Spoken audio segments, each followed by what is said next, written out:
Hey everyone, and welcome to an all-new episode of Wicked Unscripted, where we have unscripted conversations about some of the most popular reality shows on television. My name is Abigail Adams. I am your host for this podcast. Joining me today, per usual, is the lovely Sarah Talks, and we're back for episode 8 of the Traitors discussion. I can't believe it's already been 8 episodes. I know. And I was just mentioning to her, I wanted to mention off the top of this episode, we literally only have 2 episodes left until the finale. Like, the maths. It's going to work out elimination-wise. I think it seems like there's a lot of people left still. But it's not like a final 2 situation. No, yeah. No. Like, and with this show, when it's over, it's over. However many people are left. But, yeah, I'm excited. I'm excited for some things, and I wish we had more. But Survivor's also starting to, so like career coverage wise, like timing couldn't be better. No, actually, quite literally, like it's ending the week after Survivor starts. So we're next week is going to be fun. We haven't even done our draft yet. Oh my God, we have to put our draft out. Mm-hmm. So we'll have that coming out soon for you if you're a Survivor fan excited about our coverage. But that's a different story for a different day. Let's get talking about this episode of The Traitors. We were left on another cliffhanger, figuring out who's going to be murdered, and we had 4 options, technically 5, because Parvati was one of the 5 people who was not saved at this little like saving ritual, safety ritual. I don't know why I couldn't think of that word. Jesus Christ. But the 5 people were Parvati, Bergie, Kate, MJ, and Trishelle. So really, Bergie, Kate, MJ, and Trishelle, rather, were the 4 people eligible. Bergie was the person that they murdered. And I was screaming at the TV when I saw how breakfast went, because it's just, it was so obvious to me. And I know we're watching omnipotently, so like we know shit the Traitors don't. But I just, the fact that they were the wrong move, I think. It was so bad. It was a really bad move. I mean, I get wanting to cut Peter Powell's numbers down. We talked about that last week. However, I feel like out of all of them, Bergie was the one that, if you're going into this from Parvati's mind frame, she's the one in the most trouble. She's the one with her back up against the wall. She's backed into a corner here. And she got a little bit of she saw the light at the end of the tunnel. Her and Phaedra both saw this with this opportunity to banish Peter. Mm-hmm. And I feel like the move here would have been to stoke those flames even further by doing a move that would be logical for Peter to do. And Bergie would not be one of them, unless you have somebody in here who's like, well, it could be Peter because he killed Bergie to throw suspicion off of him since we were on to him, whatever. You would always have those kinds of discussions. However, I think a safer move here would have been MJ, maybe even Trishelle.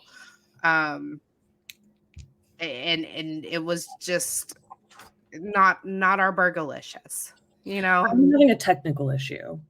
So I'm just going to let Sarah kind of carry on while I figure this out. I apologize. I just realized my sound is not correct. Got it. So, apologies. She'll run with this while I figure this out. Yeah. So I think, not to be too repetitive here, but I do think that Bergie was a poor decision on their part, and it really just fueled Peter's flames even further. And he said he was out for vengeance, and he's going to go hard, and he's going to do what Peter does best. And that is play too fucking hard. Yeah. And this just kind of gave him more ammunition there. And I felt like this was going to happen, but I knew it wasn't the smart move here. I do think that this was, Parvati's death blow here. Yeah. Tech issue fixed, by the way. Hopefully I sound a lot clearer. But yeah, no, and it's a frustrating death blow, because it feels like something that both women should have kind of seen coming. It really was, like, as much as they criticize Peter for, and rightfully so, criticize Peter for his cockiness, like this was like kind of a cocky move themselves. Like they really wanted to, they pulled a Dan. They were so Yeah. focused on somebody who was on to them. They couldn't get the person. They were like, well, this is the next best thing. And it's like, but really was it? Like, because also Trichelle's part of the Peter Pals. It would have been smart to still get rid of her because they still would have lost a number. Just because Bergie's his right-hand man, it didn't make sense to me, especially because, as I think Dan also correctly, rightfully pegged, he is a follower. He doesn't really have any initiative to do things on his own. At least he hasn't shown it at this point. When Trishelle has absolute, I mean, she was the first person to. She literally was the person to be like, yeah, Peppermint drew suspicion. So yeah, just gonna say Peppermint makes me suspicious. Like she was not afraid. Where it's like Bergie is not taking that same kind of step. So I think that the theme of this season specifically, so they have all these like names for the episodes that are always kind of quotes and stuff. But if each season had its own like theme phrase, I think that the theme phrase for season 2 would be "Can't see the forest through the trees," because it seems to be like the deadly downfall of all of our traitors this season. Even Phaedra is starting to succumb to this, focusing on just like the here and now and not seeing the bigger picture of things, just wanting vengeance or wanting revenge or wanting payback and not thinking 10 steps ahead, as you should be in a strategic game like this. This is chess, not checkers. I mean, these games, you really have to be able to think those 10 steps ahead. And I think that that plays into a big point of why we were so overly, me especially, disappointed with Dan's gameplay, is because he is known to think those 10 steps ahead. right. And he just dropped the ball significantly here. And I think that this was where Parvati did, or if, as Kevin calls her, poverty. Oh my Lord.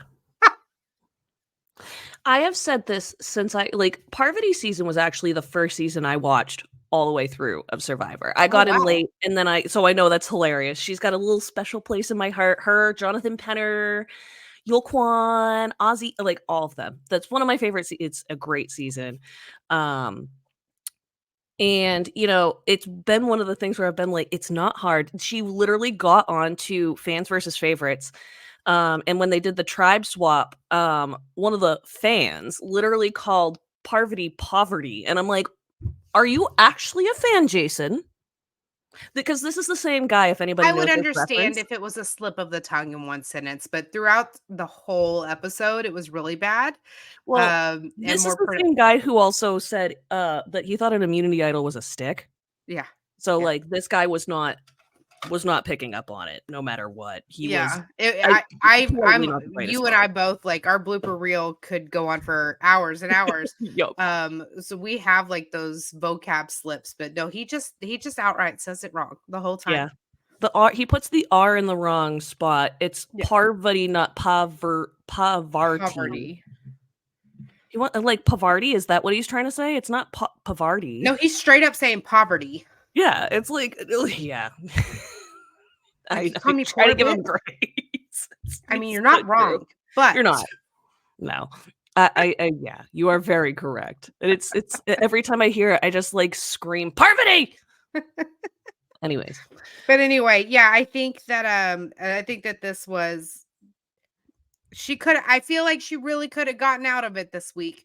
I think there was a couple other factors in play here, but I do think that Bergie's murder really just kind of sealed her casket. Yeah, I absolutely agree. Somebody who I've been meaning to mention this on the pod for a little bit. Somebody who's kind of surprised me in the not best way so far has been CT. And I'm not saying he's playing a bad game, right? But I'm like just surprised at so much he hasn't at least outwardly picked up on. I feel like I think he has, but I think that we are missing his alliance. I feel like we're missing clips of who he's truly working with. Mm-hmm. Because we're really just getting the Phaedra CT like joking like showmance thing. And I think it's probably partially because like, as we saw in this episode, like they're gonna tease us with some stuff that plays into their relationship down the line. So maybe that is true. I just thought it was like, and it's just interesting, like, how much, like, he, like, fumbled around at breakfast. Like, he's not this kind of a nervous person on the challenge. He And on came this into show, breakfast looking real sus. like, oh boy. I also worry about that sometimes because, like, if Sheree, like, that person he dropped coffee on was Sheree. If Sheree is looking for a reason to defend Phaedra and peg it on anybody else, it could so be him for just little things. You know what I mean? Because people are starting to go after Phaedra for her reactions at breakfast. So it's like, I mean, if you really are going to swing at any sort of breakfast, anything, I wouldn't be surprised if Phaedra's on the chopping block and they need to go for CT because something's already out there, Sheree will be like, yeah, absolutely. He got so nervous that morning that he dropped coffee on my lap. Like, little things. But I do think certain things play, like his innocence in his relationship with Trishelle, I think has really helped him seem like a faithful.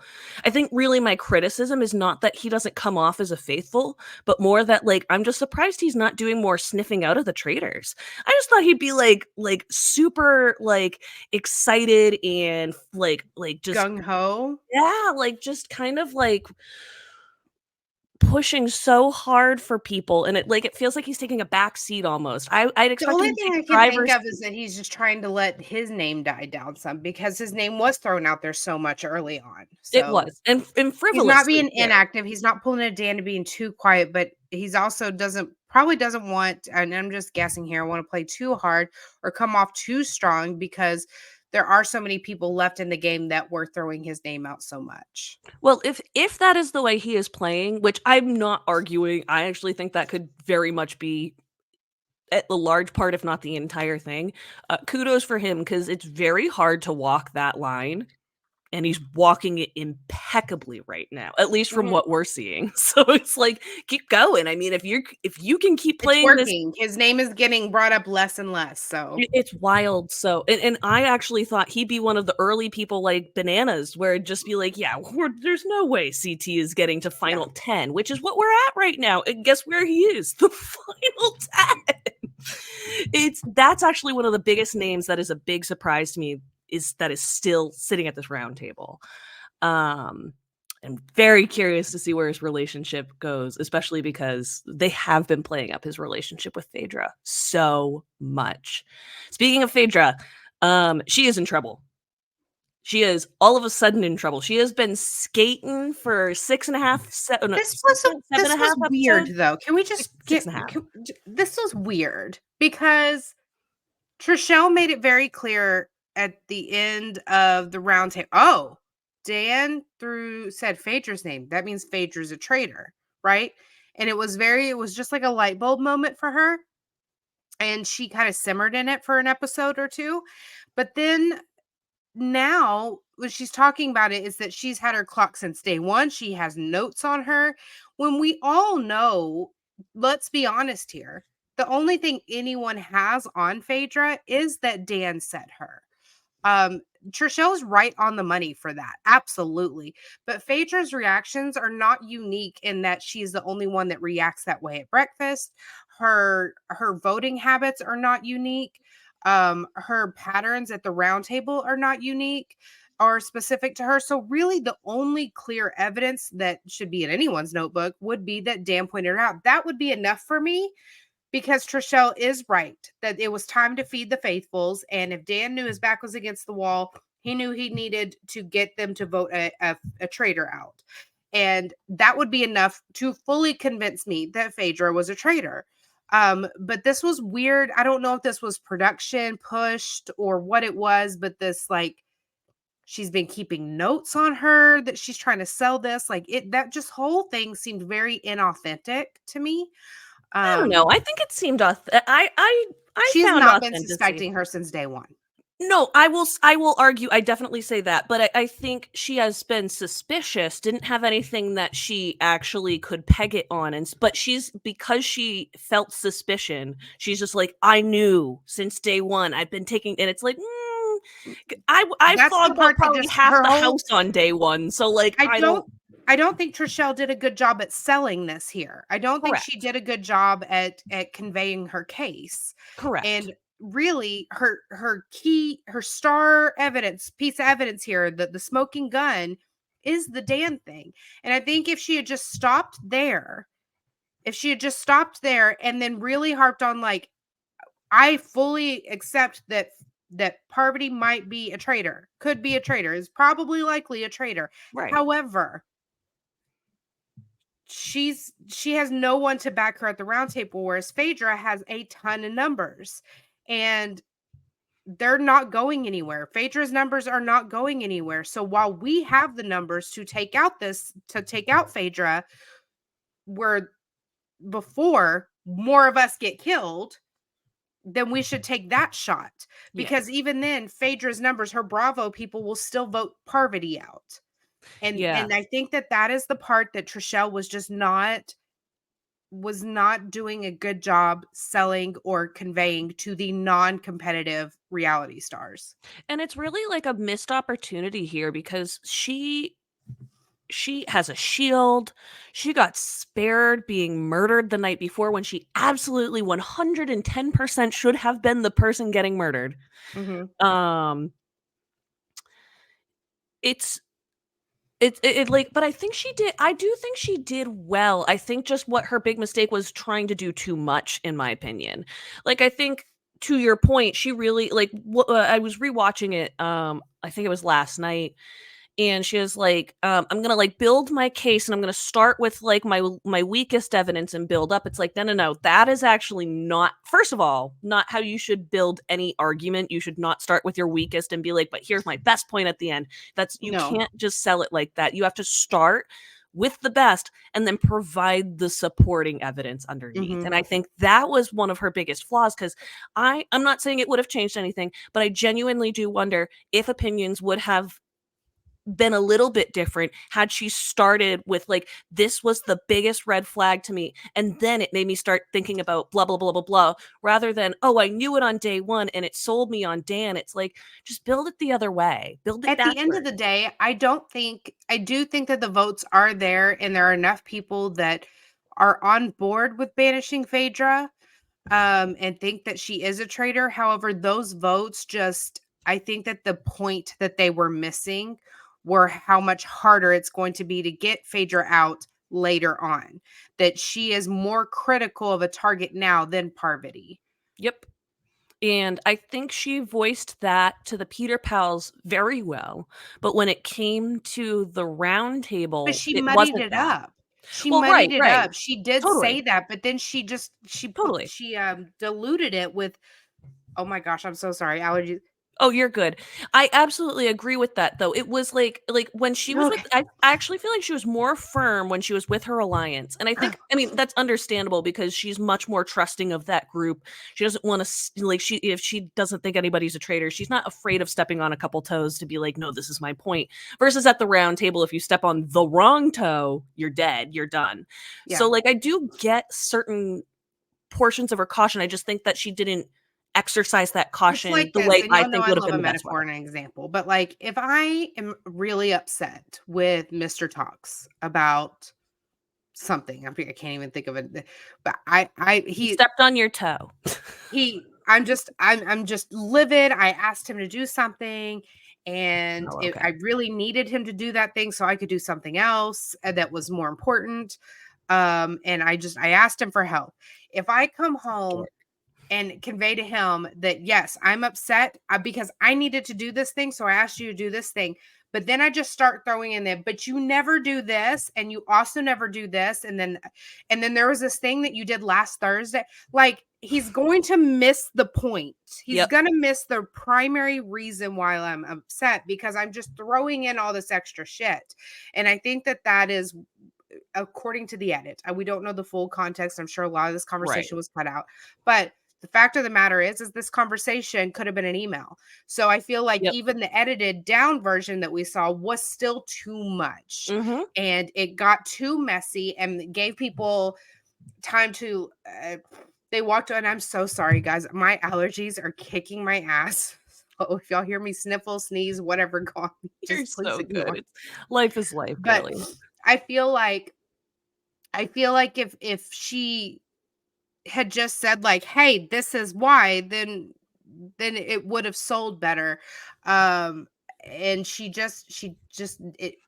it was information overload, and so people walked away with saying like, "Oh yeah, no, Phaedra absolutely is probably a traitor, but we already know that Parvati is, so let's go ahead and get her." And that's what they went into roundtable with, and that's where the big mistake was. Yep, that was massive mistake. And meanwhile, Parvati, she's still even feeling in danger herself.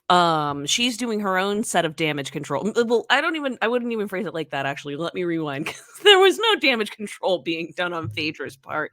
I actually think it was quite notable that, like, she did start seeming to kind of figure it out toward the end, like, right as they were getting to the round table, but it was like, ooh, the suspicion has been on you for a couple days now. And I know it's been a little bit like underneath and kind of like roiling, but I'm kind of surprised that it hadn't gotten to her at that point, that her name was at least being floated a tad. Mm-hmm. I think that's a little bit of a testament to how tight the Peter Pals actually were, whether or not you like the Peter Pals and you think the Peter Pals are a good alliance. It's so dumb to have a big alliance in this kind of thing, I 'cause don't the disagree. chances are one of you being a traitor or eventually being recruited as a traitor are astronomical. So But you can have your game destroyed in an instant, no matter what your I mean, numbers go are. ask Andy what alliances feel like in this game. Seriously. Ugh. So yeah, and later in the episode, we even got like Parvati having like this emotional moment with John. This was a moment that I got fooled on, and I was like, ooh, this might be the moment, like, because we're getting this build up around Phaedra is really starting to be a big target. Like, target's growing and it's getting bigger. And at the same time, we're watching Parvati fight for her life. Not only did she have this conversation with John, she also talked with Peter, and Peter was like, look, I don't think you're a traitor. We think that Phaedra could potentially be, and basically like hinting at getting her to try and flip on Phaedra. And I gotta say, that was fantastic storytelling and editing, because they fooled me. I was going into this roundtable. I mean, I still thought it was a 50-50, but I thought it was a way closer shot than I think it ultimately actually was. It was brilliant storytelling when it came to that part. But before we get more into the voting, let's talk a little bit about the challenge, which didn't really play a ton into this week's drama. I mean, no, we had Dr. Will, who I posted a TikTok earlier, and some people came for me like, well, you just don't really get him. You should watch the whole episode No. interview with Sharon. Yeah, did that. Yeah. There's very few Dr. Will interviews I haven't seen because, it's kind of my fucking job. But I'm entitled to this opinion. This opinion is Dr. Will is very full of himself, but I also feel that he has what I would call, like, compared to what I feel Derek has, and that let's stay on top. I don't want to prove to anybody I'm not going to stay on top. Like, I'm not going to go on another show and pull a Dan and Mhm. disappoint everybody and not live up to their expectations. So I had a good run, and I'm just going to keep my reign up there. The saying, he tells people he's got too much money to play this game. That's ick. Saying he doesn't have the time, bullshit. You make more guest appearances than any other BB alumni I've ever seen. Combine, like, he's back for everything. And what bothers me the most is that he doesn't even still watch the show. So it's very apparent to me when he's hosting roundtables at Big Brother, he hasn't seen any of the season. He's maybe gotten some highlight clips, probably from the makeup artist on set or some shit, or, the same kind of like intel that Julie gets before an episode, but he's not watching. So for him to come on and pose as some kind of competition reality expert, to me it's just kind of insulting. We didn't need a guest host for this competition. He contributed nothing. This competition didn't even have anything to do with what he's known for. No. So just the whole thing felt very forced and weird. So it seems to me that he was invited to be on the show and he said no, but I'll host a competition, because I feel like that kind of feeds the flames of his ego.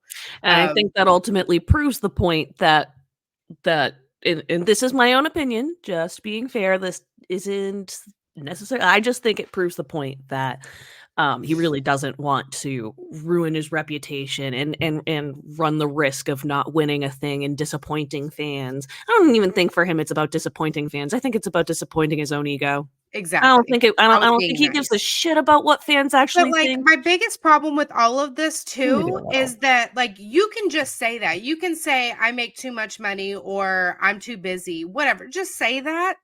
Don't throw everyone else under the bus too by throwing in a snarky ass comment about how other people go back to like fulfill something to themselves. Because Janelle's like, she snapped back at him on Twitter and she's like, bitch, like, I'm worth millions too. I'm worth millions too. I have very successful businesses. I'd go back for the fans. And yeah, she let him have it as she should. But Oh, like, her and Rachel Riley, both of them did not hold but back on yeah, Twitter. it's just like, why do that? It's kind of like the rhetoric we're hearing about these award shows and stuff like that. Like, yes, there's a systematic issue with awards, and you and I talked about this like Oh yeah. offline, not on a podcast. But like, yes, we know that there's a systematic problem with award systems, but like, and it's okay to call that out. Actually, I encourage you to do that and to speak up and to be vocal and say who you thought deserved to be nominated or to get an award. But you don't have to like, it tarnishes your cause when it makes you sound, it makes something not petty. I tweeted this. It makes something not petty sound petty when your backup evidence to that statement is this person didn't deserve it and this person shouldn't be on here and this person's not as good as me. It's kind of like all in the same context. Like, Dr. Will, you can say I denied for these reasons, but you don't have to throw the people that did come back under the bus and like make it like they're lesser than you for going Yep. back. Mhm. Absolutely. It's just it just feeds into the idea that it's all about your ego. Exactly. And it just doesn't look, it's not a good look. To be fair though, this has always been who Dr. Will has been. Mhm. Like if you go back, and I'm not saying you're denying that either. It's just like I have to I'm not a remind fan. I've myself never that. been a fan. I think he played one of the most interesting games in the show. Do I think he's one of the better players that have ever played the show? Um, he might be up there. However, in his strategy, the whole villain-esque strategy, he did some very extreme things. That was quite fascinating, and I don't want to say entertaining, but entertaining in the way that I enjoy the show as a like social aspect. So Yes. like This watching that dynamic incredibly and watching how it fascinating. worked out for him was educationally fascinating, and entertaining in that way. However, I don't think he's one of the greatest to ever play. I don't think he is a big brother. Like, I think he's infamous, but I don't think he is iconic. And I Yeah. feel like people play into that hype so much because he is Dr. Will. Yeah. Oh, I mean, I used to feed into that. Like, only a couple of years ago when I had my other podcast, I was feeding into that. So I can absolutely admit it. But I think it's important that, and maybe this will hopefully not sound egotistical, but like I hope people like myself, or can be like myself and kind of be able to take that. And even if you had that, just like that lens of we love Dr. Will, it's just fun for Big Brother, like take that and like let's be a little bit realistic about it. Because like Yeah, no I one's mean, saying I'm don't able to enjoy it, but like let's compartmentalize. be I'm able to real about what he's saying. compartmentalize that I do not prefer Dan as a person. Dan is not one of my favorite players personality wise. He's not, I don't follow his content closely. I'm not what you would consider a fan. However, I can compartmentalize my feelings about him on a personal level enough to recognize he is one of the greatest players to ever play the game. Dr. Will, I don't like, and I don't think he's one of the greatest. And those feelings of me not liking him have nothing to do with my analysis of his gameplay.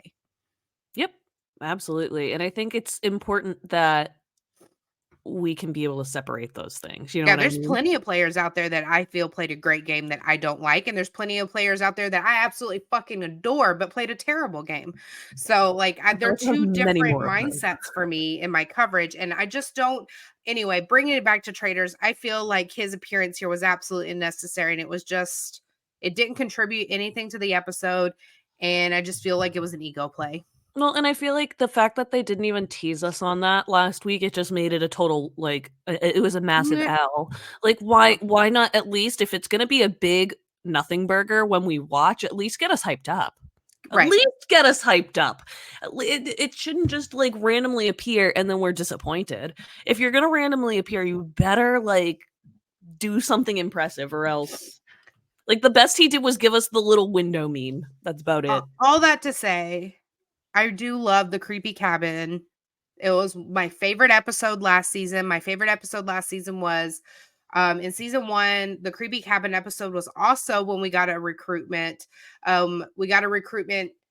An unknown left it on a cliffhanger recruitment at the end of the episode prior. So going into it, we did get a new recruit, and then we had creepy cabin. That episode gave. I do like the creepy cabin, the bugs, the creepy car. I couldn't do it. Couldn't be me. Y'all know this about me by now. I've been y'all. If y'all listen for any amount of time, you know I am not that bitch. I would say I will personally give you guys $1,000 to quit this competition right now. I'm just, it's not, I'm not your girl for this. And that's okay. I know that we had some we had some moments last season in this where some people really found their inner strength and thought they couldn't do it, and they persevered and they fought through their fears and everything. That was not this And that that's was great. We didn't have that this season No. by a long shot, but No. that's okay too, because the Bravo ladies brought it. And watching Phaedra point out to Sheree when she came out, oh, you got bugs on you.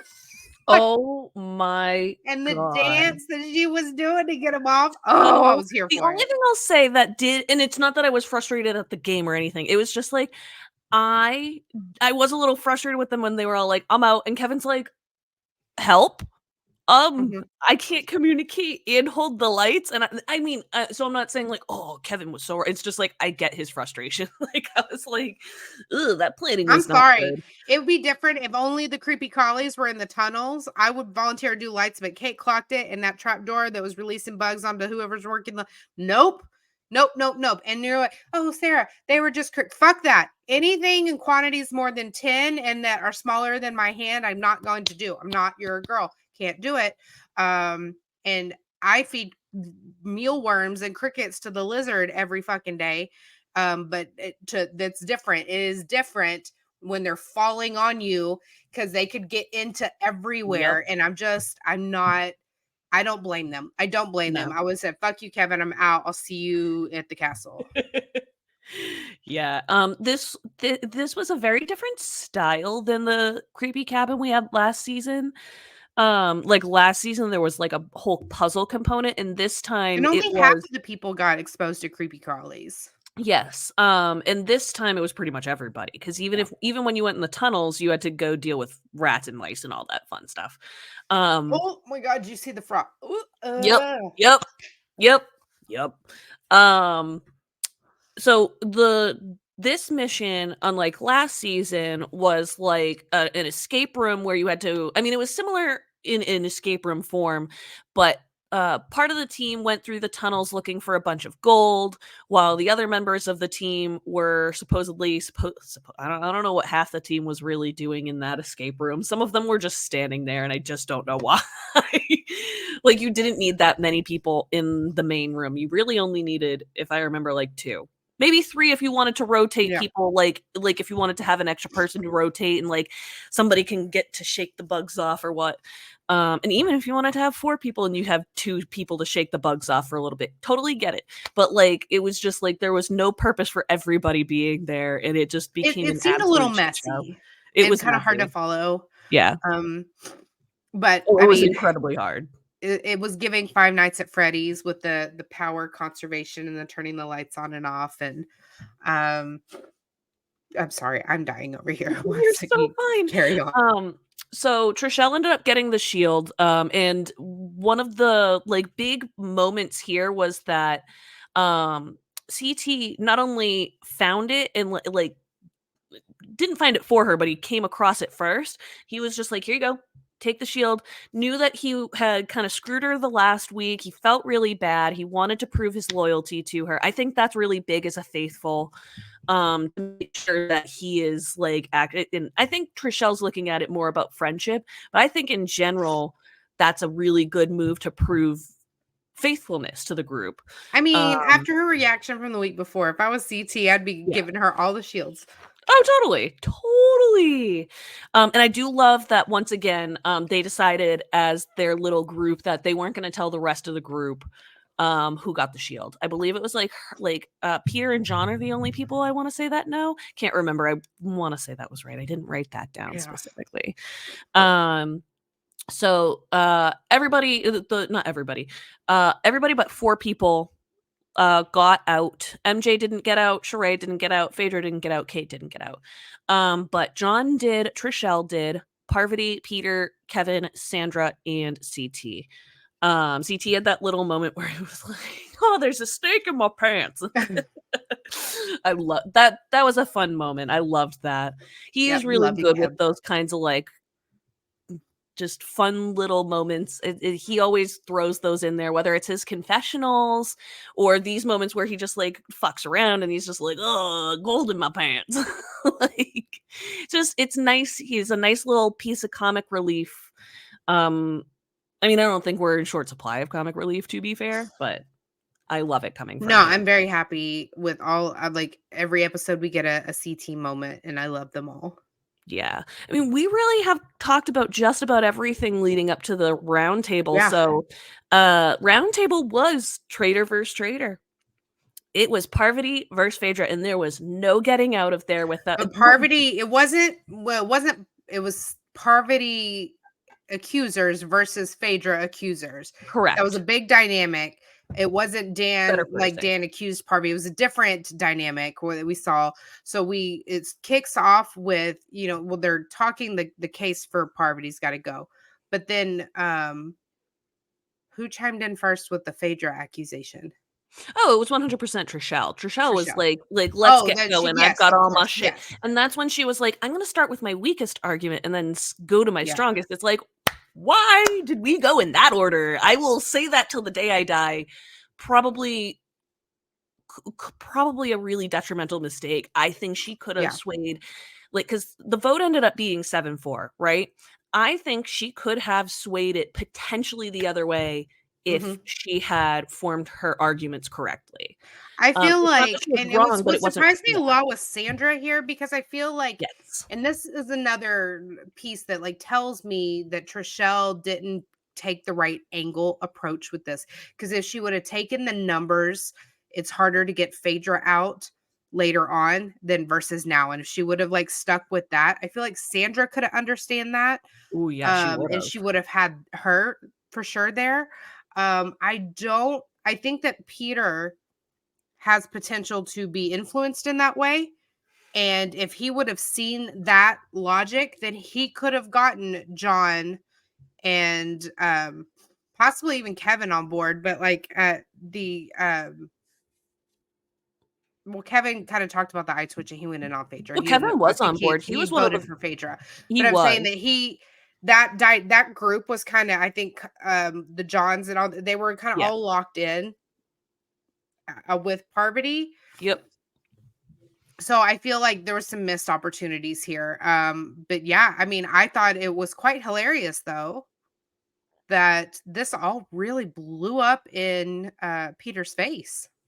I know. And it was really like, you watched another round of him just being super egotistical at the round table. Like, I feel like we keep having moments at the round table where someone's like, Peter, can I finish? I would like to finish my goddamn thought before you interject. And Phaedra like, did not argue her case very well either here. No. Phaedra, I felt, was a bit blindsided. She was so defensive. The second Trishelle started, like, her response to Trishelle was much different than the way she responded when it was Dan. Yeah. And I think it's also partially like she knew Dan was the person who was like on everybody's radar. So she kind of played it off being like, really? You're the person that we're all going for anyways. Yeah. So like it was a little bit easier for her to play off, where here she, correct, I think, was totally caught off guard. And this was a more natural reaction. I know that she was caught off guard with the other one, but the other one, she was able to kind of sit there. Dan went on his spiel, and I think she had time to kind of sit there and breathe for a second as he started piecing things together. And I think she was a little bit reactive there too, but like who also wouldn't be when it's like your name comes out of nowhere, you know what I mean? But her reactions were kind of telling. Every single time Oh my Trishelle God, the eye tried to bring up a twitch. point. The eye Oh, twitch. the eye twitch. I mean, Kevin brought it up. I'm not gonna lie, I've noticed the eye twitch too. Trishelle So brought it up yes, before well, Roundtable. Trishelle did, and then Kevin was like, Kevin "Yeah, brought it up at Roundtable, and yes, Trishelle backed him up on it. correct." Um, I thought that was an interesting one. I don't know if, yeah. like, for me as a faithful, that would be, like, enough because I would have had to see it myself. As somebody who's watching the show, I think they've been giving us the shots intentionally to show that she's had the eye twitch, right? Um, I don't know if as a faithful, though, that would be something that everybody would have No. picked up on because if you're not there in that exact moment, Like I said, I seeing put that myself in this little mindset, twitch. and the damn thing is the only evidence. The Mhm. only thing I would have to go on, but it would be enough. It would I absolutely be agree. enough for me. And really, like you said, the big mistake was it can't just be about evidence of traitor. It's about like she needed to make the argument for numbers. Mhm. Um and I feel like she was almost afraid to do that though. I wonder if she was in part because she didn't want to seem like she was going against Peter Pals. Like, she didn't want it to seem like she was, like, either already trusting of someone else or she was jumping ship and she was You have done to with do it in a them. very careful way It where was you're with not them, calling to the with table her. your own alliance. Mhm, And you're not calling out to the table that you have your own power group of numbers. mhm. Because then it becomes like a Bravo girls versus Peter Pals and situation. So you do have to be a little bit careful. Those conversations should have been in the prequel to the round table. Yep. That one should have been really sold home. Mhm. Um, and it should have been made very, very clear that Trishelle is not saying that Parvati's not a traitor. Yep. She's saying that Phaedra is also one, and Phaedra needs to go first because it's more dangerous to keep her than it is Parvati. Yeah, to that point, Kate was literally like, "So why all of a sudden are you jumping ship?" And, like, she wasn't arguing that point well at all. Because Yeah. her point should have been, "I'm not jumping ship. I am really concerned about this," and reiterated her argument for Mhm. that reason. But instead, sh it was just it was a kind Well, they of were also a being skip up. careful here too because they wanted Parvati to think that they were not suspicious of her so that Right, they wouldn't get murdered after this round table from right, keeping her. right. So I All get a that the tactic. tricky predicament they were in. This is why I go back to like these are the points that you should have sold, especially Kate, who is so vocal at the round table. This is a conversation you needed to have with her before the round table started Yep. and have it in more depth and answer these questions she would have had. Um, I'm not liking this vibe of like, I'm going to state my case at the round table. No, do it before. Yeah. Everyone in this game who has ever said I'm going to wait till the round table to say something important has regretted it. Mhm. Hasn't been So, good. so I would say the Parvati ends up getting eliminated, like you said, 7-4, and I loved her speech. Well, I gotta say the highlight of everything before the vote was John absolutely burying her. Oh my god. When he was like, "Parvati could be a Duchess of Deception and a Mistress of Murder," and I just, like I had to pause my television, and I just, like, ran around my apartment and screamed. I was just like, "Oh Mhm. my god!" It was perfect. Oh, and I tweeted this too. It was just like, when John gives you that little, like, wicked poetic nickname, you're done. It's game over. Like, you Mhm. should just know finito. You should just pack it up, give your best argument if you can to try and save your ass, but you're probably already done. Um, this is the third time he's done that, and it's just like, don't catch me on John's wrong side. Um, he was so unpredictable in this episode too. Another really great editing point because we saw Parvati have like that really emotional conversation with him, and we were again in that moment. I think I mentioned before where we are in the upswing of people are against Phaedra, and there's some sympathy now being sent toward Parvati, and that was the John quote came right in the middle of everybody being like, "Do we believe that?" Like what Trishelle's saying is true? Should we still stick with Parvati? And then John was like, I have quote of the year. You know? Mhm. Hold my beer. Um, all of the euphemisms and random phrases you could ever use. It was just, it was sad to see Parvati go out this way. I don't think she defended herself like as well as she could have, but I think she kind of also knew her time was up and there was no more corners to hide in, you know? Right. She had been her back's been against the wall for weeks. So She gave it her best sucks. go, I think. Not her best at the round table, but she put in some work leading up Yes. to it. And Yep. Well, and I think when John, like, she did a decent job of defending herself, I think up until, like, we got to John.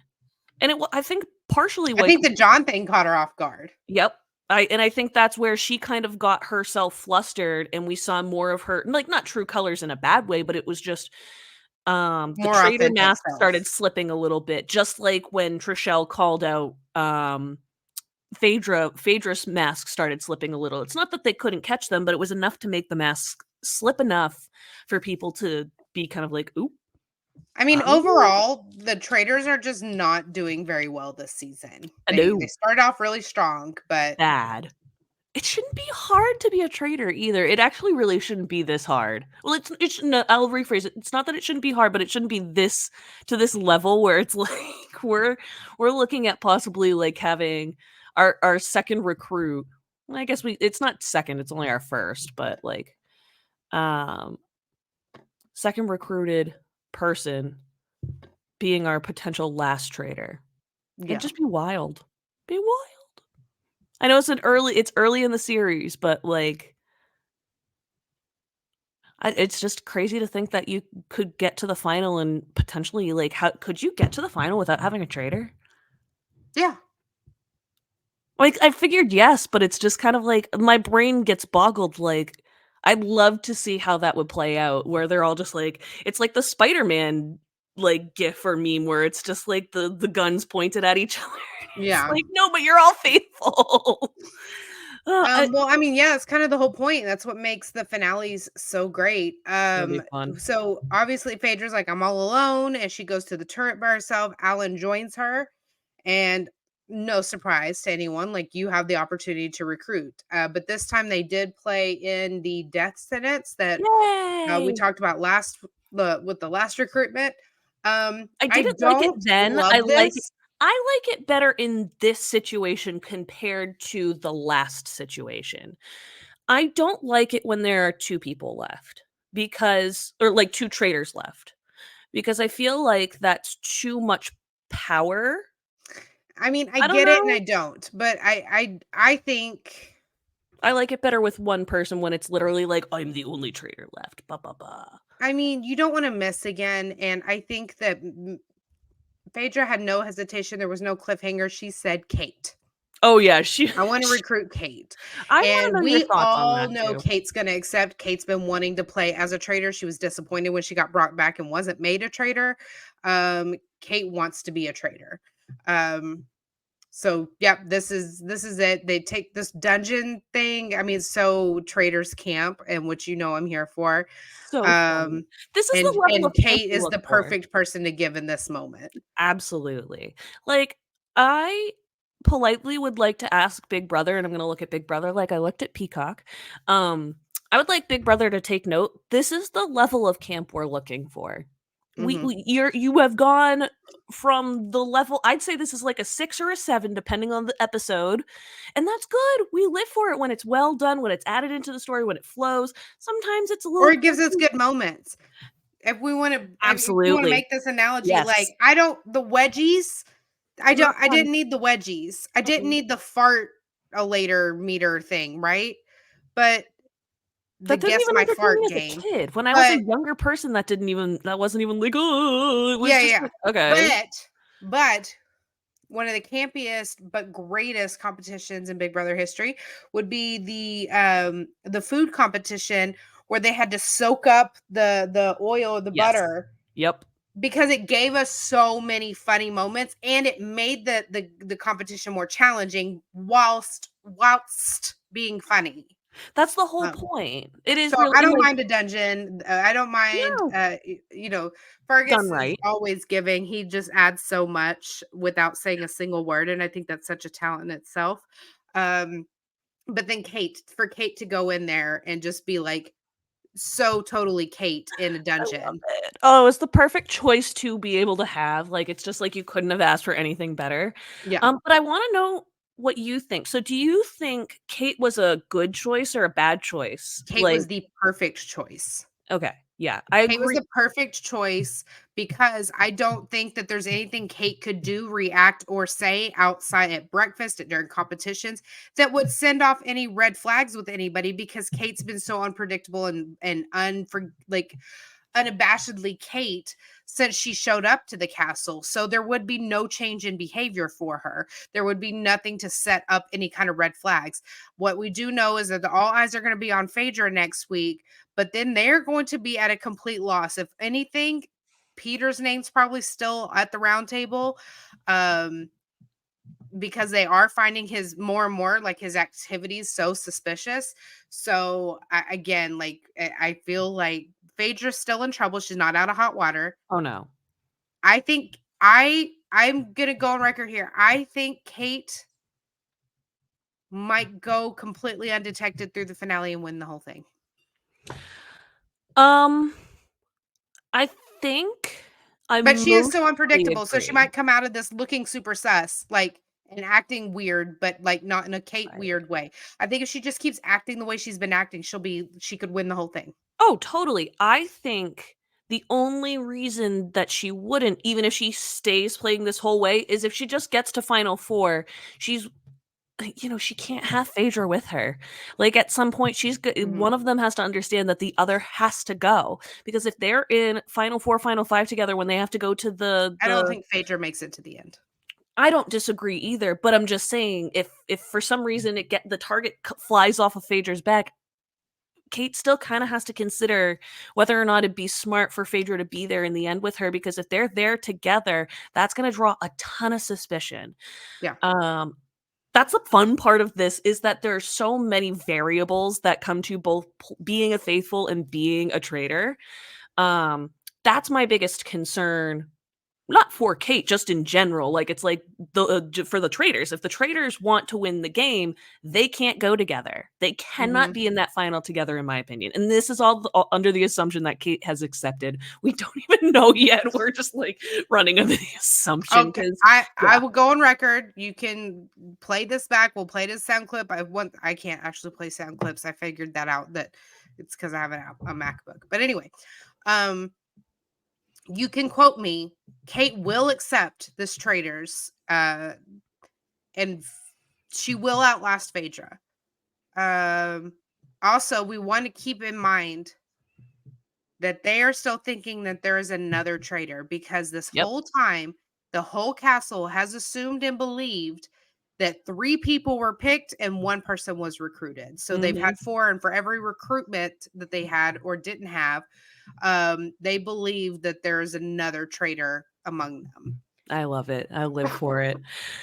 Well, anything else before we wrap up this Mm-mm. epic episode? Well, that does wrap up this episode then. If you like to let me retry that. Reverse. Rewind. That does wrap up this episode of Wicked Unscripted. If you like what you hear, not that last sentence though, don't forget to subscribe, rate, and review our podcast, please. Not that last sentence. We are regularly posting on our please, not this sentence as well.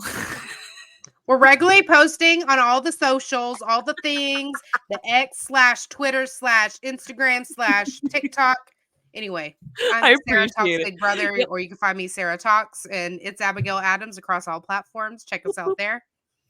Sarah's like, I don't need a goddamn script. I'm just gonna say it off the top of my It's maybe wicked that's my unscripted. problem. Maybe So that's my problem, is I'm too focused on making sure that I'm reading everything word for word. And I'm just like, eh.